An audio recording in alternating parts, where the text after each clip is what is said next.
Iniciamos considerando que la termodinámica va a manejar tres conceptos esenciales que son la presión, el volumen y la temperatura.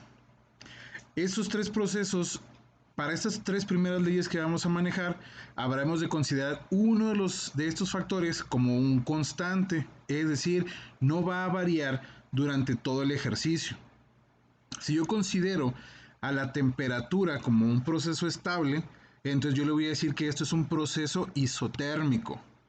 Si yo considero que es el volumen el que está constante, entonces yo le voy a decir que es un proceso isométrico. Pero si lo que es constante es la presión, entonces a eso vamos a llamarle proceso isobárico. Estos tres procesos van a considerar de manera constante a uno de los elementos y eso nos va a dar pie a algunas leyes. La ley de Boyle considera constante a la temperatura, es decir, los procesos isotérmicos. Por lo tanto, únicamente trabajamos con la presión y el volumen.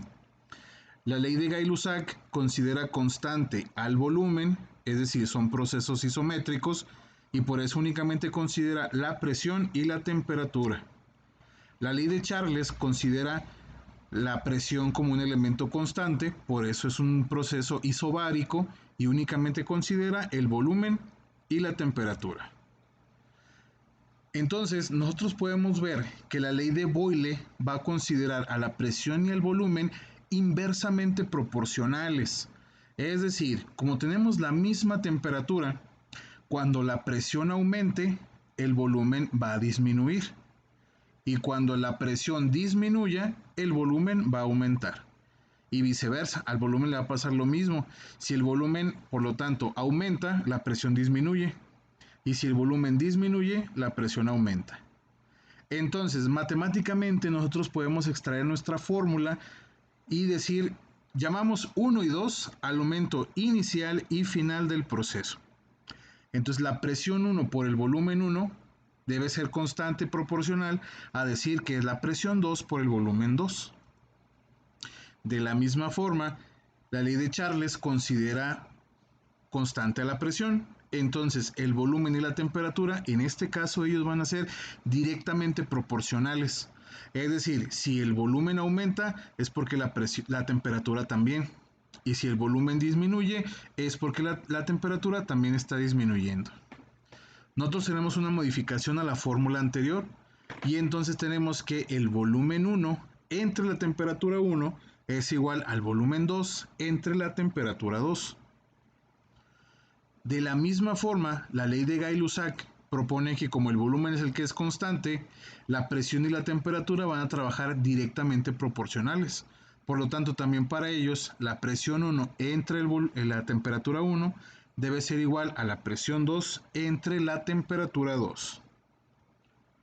Tomando esto como base, vemos nosotros que si tuviéramos un sistema formado por 300 mililitros de oxígeno a 500 milímetros de mercurio, 500 milímetros de mercurio va a ser una de las unidades de presión que vamos a estar considerando.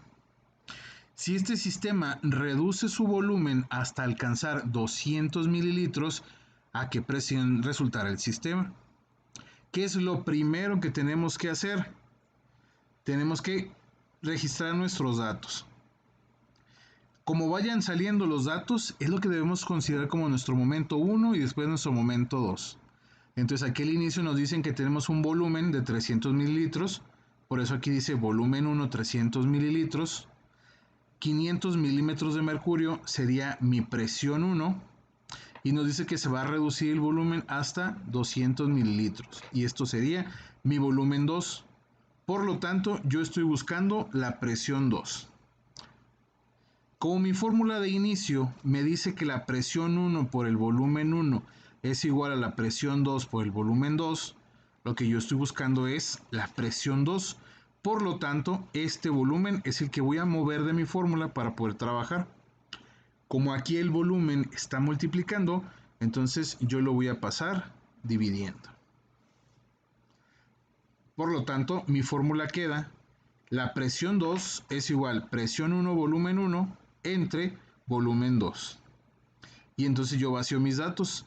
Tenemos como presión 1 500 milímetros de mercurio, como volumen 1 300 mililitros y como volumen 2, 200 mililitros. Nosotros multiplicamos y dividimos y vamos a obtener aquí al final 750 milímetros de mercurio. Es decir, nosotros habíamos dicho que Boyle es inversamente proporcional. ¿Qué le pasó al volumen? El volumen disminuyó, bajó, por lo tanto, la presión debe de subir. Y vamos de 500 a 750 y nuestro problema está completo. Vamos a realizar el primer ejercicio que viene ahí en la antología, en la parte de la ley de Boyle. Nos dice que un gas se comprime a temperatura constante desde un volumen de 540 mililitros hasta 320 mililitros. Si la presión inicial era de 475 torr, que es otro tipo de unidad de presión, ¿cuál es la presión final? Yo dije, lo primero que aparece es el número 1, entonces 540, perdón, lo registré mal aquí.